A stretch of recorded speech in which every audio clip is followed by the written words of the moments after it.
டலால் அப்தோ மஹ்தி என்ற ஏமன் நாட்டைச் சேர்ந்தவரை கொலை செய்ததாக கூறி மரண தண்டனைக்காக காத்திருக்கும் இந்திய தாதியரான நிமிஷா பிரியாவின் மரண தண்டனையை ஏமன் அரசாங்கம் நிறுத்தி வைத்துள்ளது. அவருக்கு நாளை புதன்கிழமை மரண தண்டனையை நிறைவேற்ற திட்டமிடப்பட்டிருந்தது. செல்வாக்கு மத தலைவர் காந்திபுரம் ஏபி அபுபக்கர் முஸ்லியாரின் வேண்டுகோளின் பேரில் பிரபல ஏமன் இஸ்லாமிய அறிஞர் ஹபீப் உமர் பின் ஹபீஸின் தலையீட்டை தொடர்ந்து அரசாங்கம் மரண தண்டனையை நிறுத்தி வைத்தது. இன்று செவ்வாய்க்கிழமை பிற்பகல் 2:20 அளவில் அபுபக்கர் முஸ்லியார் முகப்புத்தக பதிவில் ஏமன் அரசாங்கம் மரண தண்டனையை நிறுத்தி வைத்ததாக கூறினார். அவர் அரசாங்க உத்தரவை அரபு மொழியில் தனது அறிவிப்பை பதிவிட்டார். நிமிஷாவின் உயிருக்காக பிரார்த்தனை செய்த அனைவருக்கும் அபுபக்கர் முஸ்லியார் நன்றி தெரிவித்தார்.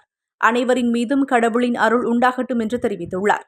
நிமிஷாவுக்கு நிவாரணம் பெறுவதற்கான அனைத்து முயற்சிகளும் தோல்வியடைந்த நிலையில் ஞாயிற்றுக்கிழமை அபுபக்கர் முஸ்லியாரின் கடைசி நிமிட தலையீடு நம்பிக்கையின் ஒளியை வெளிப்படுத்தியுள்ளதாக தெரிவிக்கப்பட்டுள்ளது. காங்கிரஸ் தலைவர் சாண்டி உமன் தலைமையிலான சில அரசியல்வாதிகளின் வேண்டுகோளை தொடர்ந்து அவர் இந்த தலையீட்டை மேற்கொண்டார்.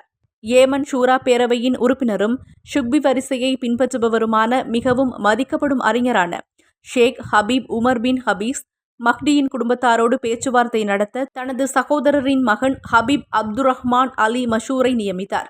மஷூர் மஹ்டியின் சகோதரரோடு பல சுற்று பேச்சுவார்த்தைகளை நடத்தினார்.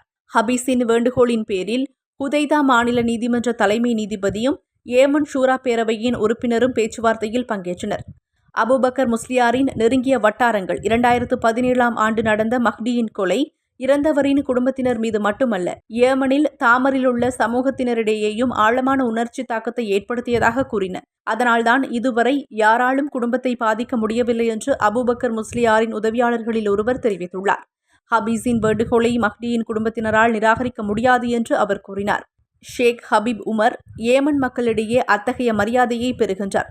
மஹ்டியின் குடும்பத்தினர் நிமிஷா பிரியாவை மன்னிப்பார்கள் என்று நாங்கள் அனைவரும் நம்புகிறோம் என்று அவர் மேலும் தெரிவித்துள்ளார்.